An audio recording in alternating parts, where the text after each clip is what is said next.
नमस्ते दोस्तों। मूवी की शुरुआत में एक लड़के को एक बार समंदर से एक फूलदान मिलता है और जब वो उसे अपने घर लाकर जब उस फूलदान को साफ करने लगता है तो अचानक फूलदान से रोशनी निकलने लगती है और फिर उसमें से एक खूबसूरत सी जिनी लड़की बाहर निकलती है।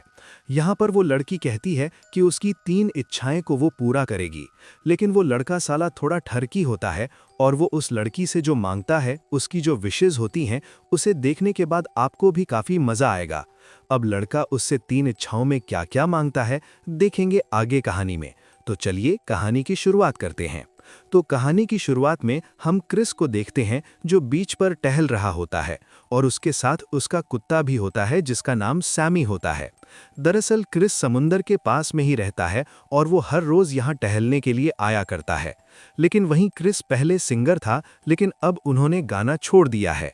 अब यहाँ पर कुछ देर टहलने के बाद क्रिस एक जगह पर बैठ जाता है। अब यहाँ पर क्रिस खाना खाता है और अपने कुत्ते को भी खिलाता है।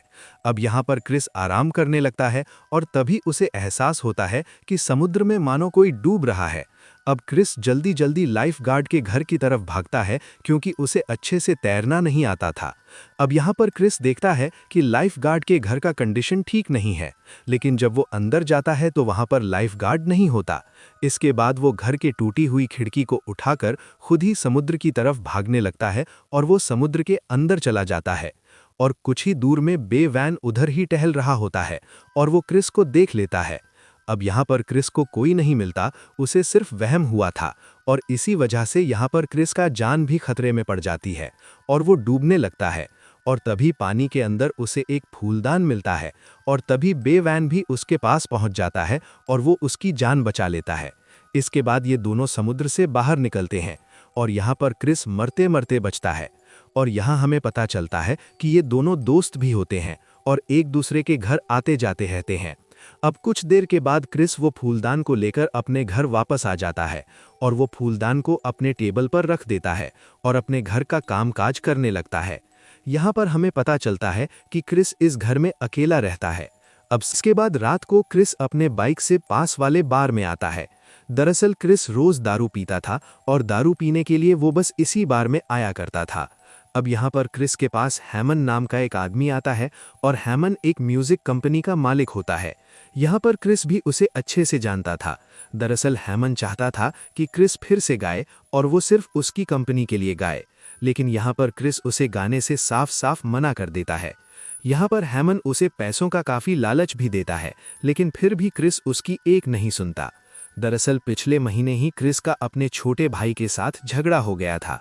दरअसल उसका छोटा भाई भी गाना चाहता था और वो चाहता था कि क्रिस उसकी मदद करे, लेकिन क्रिस उसकी मदद नहीं करना चाहता था और इसी बात से गुस्सा होकर उसका छोटा भाई जिमी घर छोड़कर चला जाता है। लेकिन रास्ते में उसका एक्सीडेंट हो गया था जिसकी वजह से उसकी मौत हो गई थी और उसी दिन से क्रिस ने गाना बंद कर दिया है। क्रिस को लगता है कि उसके भाई की मौत के जिम्मेदार वही है। अब घर पहुंचने के बाद क्रिस वो फूलदान को साफ करता है और फिर वहीं पर आराम भी करने लगता है। वहीं फूलदान को साफ करते समय वो उसे जोर जोर से रगड़ दिया था, जिसके कारण उसके घर के आसपास बहुत तेज हवाएं चलने लगी थीं और देखते ही देखते फूलदान से एक रोशनी निकलती है, जिसे देखकर क्रिस एकदम डर जाता है और देखते ही देखते फूलदान से एक बहुत ही खूबसूरत लड़की बाहर निकलती है। अब यहाँ पर क्रिस ये सब कुछ देखकर थोड़ा हैरान भी था और खुश भी था। अब लड़की बाहर निकलने के बाद क्रिस को बताती है कि मेरा नाम रूही है और मैं आपकी गुलाम हूँ। यहाँ पर क्रिस का ध्यान उसके बातों पर नहीं होता, बस उसका फिगर देख रहा होता है जिसको देख के उसके जिगर में आग लग गया होता है। अब यहाँ पर रूही क्रिस का ही एक शर्ट पहन लेती है। अब क्योंकि रूही उसके मन की बात को समझ गई होती है, इसीलिए वो उसके करीब जाने लगती है और क्रिस उससे दूर भागने लगता है। अब यहाँ पर रूही उससे कहती है कि मैं तुम्हारी 3 इच्छाओं को पूरा करूंगी। यहाँ पर क्रिस को उसकी बातों पर विश्वास नहीं होता। वो मजाक मजाक में उसे कहता है कि मैं अभी यहाँ पर बारिश देखना चाहता हूँ। अब उसकी बातें सुनकर रूही अपना जादू चलाती है और उसी पल वहाँ बारिश होने लगती है। अब क्रिस जिस इलाके में रहता था वहाँ ना के बराबर बारिश होती थी, लेकिन अब अभी बारिश को देखकर क्रिस एकदम हैरान हो जाता है। अब यहाँ पर क्रिस की पहली इच्छा को पूरी करने की बात रूही भी काफी खुश होती है। दरअसल वो 3 इच्छाओं को पूरी करने के बाद आजाद हो जाएगी, इसीलिए वो खुश हो रही होती है। अब कुछ देर के बाद यहाँ पर बारिश बंद हो जाती है। इसके बाद रूही क्रिस से उसकी दूसरी इच्छाओं के बारे में पूछती है, लेकिन क्रिस उससे कहता है कि मेरी कोई भी इच्छा नहीं है, इसीलिए तुम यहाँ से जा सकती हो। लेकिन उसकी बात सुनकर रूही उसे समझाती है। वो कहती है कि 3 इच्छाओं को पूरा किए बगैर मैं यहाँ से कहीं नहीं जाऊंगी। दोस्तों, कृपया अगर आपको वीडियो पसंद आ रही हो तो सब्सक्राइब कर बेल आइकन को क्लिक कर ऑल पर क्लिक करें। अब वीडियो आगे। अब यहाँ पर क्रिस के पास कोई भी इच्छा नहीं होती है, इसीलिए रूही डिसाइड करती है कि वो क्रिस के साथ में रहेंगी जब तक उसकी इच्छाएं पूरी ना हो जाए। अब अगली सुबह क्रिस अपने घर के बाहर खड़ा होता है। वहीं रूही क्रिस के कपड़ों को देख रही होती है और जो भी उससे फिट होता है वो उसे अपने पास रख लेती है। और तभी यहाँ पर क्रिस आ जाता है। यहाँ पर रूही क्रिस से पूछती है कि तुम अपने 2 इच्छाओं को क्यों नहीं मानते। यहाँ पर क्रिस रूही को अपने भाई के मौत के बारे में बताता है। वो कहता है कि उसके मौत के साथ ही मेरी सारी इच्छाओं की मौत हो गई, मुझे अब किसी भी चीज़ की ज़रूरत नहीं। अब रात को वो रूही को अपने साथ उसी बार में लेकर जाता है जहाँ पर वो रोज़ शराब पीने के लिए जाता था। और यहाँ पर आने के बाद ये दोनों काफ़ी मस्ती करते हैं, दारू पीते हैं। और वहीं बार में बेवन भी आया होता है। यहाँ पर क्रिस बेवन को रूही से मिलाता है और इसके बाद ये दोनों वापस अपने घर के लिए निकल जाते हैं। और घर आने के बाद एक दूसरे को किस करने लगते हैं और फाइनली ये दोनों यहाँ पर इंटीमेट होते हैं। अब अगले दिन ये दोनों फिर से घूमने के लिए जाते हैं और एक झील के पास जाकर काफ़ी इंजॉय करते हैं। इसके बाद ये दोनों घूमने के लिए बीच पर जाते हैं और रात होते ही ये दोनों फिर से इंटीमेट होते हैं। अब अगले दिन हम हायमन को देखते हैं जो एक लिस नाम की लड़की के पास आता है। दरअसल लिस क्रिस की पड़ोसी होती है और वो क्रिस की दोस्त भी होती है। हायमन किसी भी तरह क्रिस को गाना गाने के लिए मनाना चाहता था और वो लिस के पास इसीलिए आया था ताकि वो क्रिस को समझा सके। वहीं दूसरी तरफ हम क्रिस को देखते हैं जो फिर से उसके साथ कर रहा होता है। अब काम पूरा होने के बाद रूही उसी फूलदान के अंदर चली जाती है और वहीं क्रिस अपने बिस्तर पर सो जाता है। अब अगली सुबह हम रूही को फिर से देखते हैं जो क्रिस के साथ मिलकर उसके घर के कुछ काम कर रही होती है। और इन दोनों के साथ रहते रहते काफ़ी दिन बीत गए होते हैं और ये दोनों एक दूसरे से प्यार भी करने लगे थे। अब रूही क्रिस के लिए खाना भी बनाने लगती है। अब एक रात रूही क्रिस से कहती है कि मैं तुमसे बहुत प्यार करती हूँ। यहाँ पर रूही अपना प्यार का इजहार कर देती है, लेकिन क्रिस उससे कुछ नहीं कहता, वो चुप रहता है। यहाँ पर रूही उससे पूछती है कि क्या तुम भी मुझसे प्यार करते हो। अब ये सुनकर क्रिस खराब हो जाता है। वो कहता है कि मैं किसी जीनी से प्यार नहीं कर सकता। अब उसकी ये बातें सुनकर रूही को काफ़ी तकलीफ होती है, वो मायूस हो जाती है। वो कहती है कि साला सिर्फ गपागप करने में आ गया था। अब रूही क्रिस के पास जाती है और उसे रूडली उसकी 2 इच्छाओं के बारे में पूछती है जिसे पूरा करके वो उसकी ज़िंदगी से चली जाएगी। लेकिन क्रिस उस पर चिल्लाने लगता है। वो कहता है कि मेरी कोई इच्छा नहीं है, समझे तुम। अब उसे गुस्सा होते देख रूही भी गुस्सा हो जाती है। वो कहती है तुम इच्छा मांगो। वो कहते हैं नहीं मांगो। वो कहते हैं मांगो। वो कहते हैं नहीं। अब कुछ देर के बाद हम रूही को देखते हैं जो एकदम छींट झाड़ में तैयार थी। दरअसल उसके दोस्त बेवन के साथ वो कहीं घूमने जा रही थी। इसके बाद ये दोनों यहाँ से अपनी गाड़ी में चले जाते हैं और ये दोनों उसी बार में जाकर शराब पीने लगते हैं। वहीं दूसरी तरफ हम क्रिस को देखते हैं जो अपने घर में बैठकर दारू पी रहा होता है और रूही को बेवन के साथ ऐसे घूमते हुए देखकर उसे बिल्कुल भी अच्छा नहीं लगता। वो गुस्सा होने लगता है। दरअसल वो भी रूही से मोहब्बत करने लगा था और उसके जाने के बाद उसे एहसास होता है कि वो रूही के बगैर नहीं रह सकता।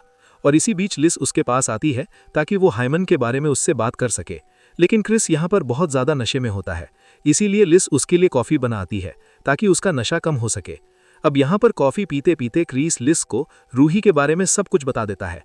वो कहता है कि वो फूलदान से निकला हुआ एक जीनी है और वो ये भी कहता है कि मैं उसके बगैर नहीं रह सकता और मैं रूही के पास वापस जा रहा हूँ। अब यहाँ पर लिस को सब कुछ बताकर वो यहाँ से जाने लगता है, लेकिन लिस की नज़र फूलदान पर पड़ चुकी थी।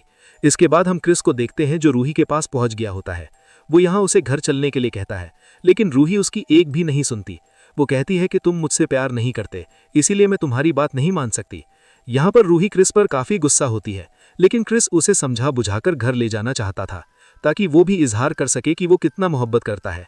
लेकिन दूसरी तरफ रूही को लग रहा था कि शायद क्रिस अपना इच्छा बताना चाह रहा है।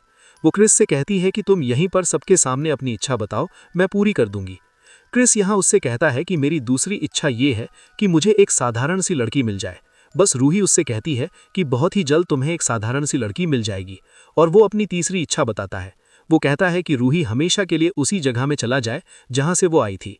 अब आखिरी इच्छा सुनने के बाद रूही का तबीयत खराब होने लगता है, उसे सदमा लग जाता है, लेकिन किसी तरह क्रिस उसे संभालता है और उसे गाड़ी में बिठाकर अपने घर ले आता है। दरअसल रूही का तबीयत इसलिए खराब होता है क्योंकि वो वापस जाना चाहती थी, लेकिन उसका फूलदान वहाँ नहीं था। यहाँ पर रूही उसका तीनों इच्छाओं को पूरा कर दी थी और क्रिस की तीसरी पिछली इच्छा ये थी कि रूही वहां वापस चली जाए जहां से वो आई थी। अब उसकी तीसरी इच्छा पूरी करने के लिए उसे फूलदान की जरूरत पड़ती है और यहाँ पर क्रिस को वो फूलदान कहीं नहीं दिखता और तभी उसे पता चलता है कि लिस ने वो फूलदान को अपने साथ ले गई है। अब लालच में वो फूलदान को अपने पास ले आई थी, लेकिन उससे जीनी को बाहर निकालने का कोई भी आइडिया नहीं होता। अब अगले सीन में हम देखते हैं कि लिस को समझ आ गया था कि उसने लालच में आके क्रिस के साथ धोखा किया है और फाइनली वो फूलदान को क्रिस को लौटा देती है और वो रूही को फूलदान के साथ समुंदर के किनारे आ जाता है और देखते देखते रूही उसी फूलदान के अंदर चली जाती है और क्रिस फूलदान को समंदर में बहा देता है। अब अगली सुबह हम क्रिस को देखते हैं। दरअसल रूही के जाने के बाद वो इतना ज्यादा टूट गया है कि वो पूरी रात इसी बीच पर सो गया था। अब जैसे ही क्रिस की आंखें खुलती है तो उसकी नजर एक लड़की पे जाती है। अब वो लड़की क्रिस के पास आकर उसके तबीयत के बारे में पूछती है। अब लड़की को देखकर क्रिस को एक सदमा लगता है क्योंकि ये लड़की हूबहू रूही की हमसगल होती है, वो उसी की तरह दिख रही थी। अब उसे देखकर क्रिस हैरान हो जाता है, लेकिन तभी उसे समझ आता है कि रूही ने उसकी दूसरी इच्छा को पूरी कर दी है, क्योंकि क्रिस की दूसरी इच्छा थी कि उसे एक साधारण सी लड़की मिले और अब उसे वो मिल चुकी थी। दरअसल दोस्तों, हमें इस कहानी में ये दिखाया गया है कि जो लोग अपनी जिंदगी से निराश होते हैं उसकी इच्छाएं भी मर जाती हैं। यहाँ पर क्रिस भी अपनी जिंदगी से निराश था, इसीलिए उसकी भी कोई इच्छा नहीं थी और इसी के साथ ये कहानी यहाँ पे खत्म हो जाती है। गाइज, अगर आपको वीडियो थोड़ी सी भी अच्छी लगी हो तो वीडियो को लाइक करके चैनल सब्सक्राइब जरूर कर लेना और एक छोटा सा कमेंट कर देना कुछ भी, क्योंकि भाई मैं आपका कमेंट पढ़ता हूँ। Thank you. मिलते हैं कल नए वीडियो के साथ। आप मेरे चैनल को सपोर्ट कर सकते हैं। धन्यवाद।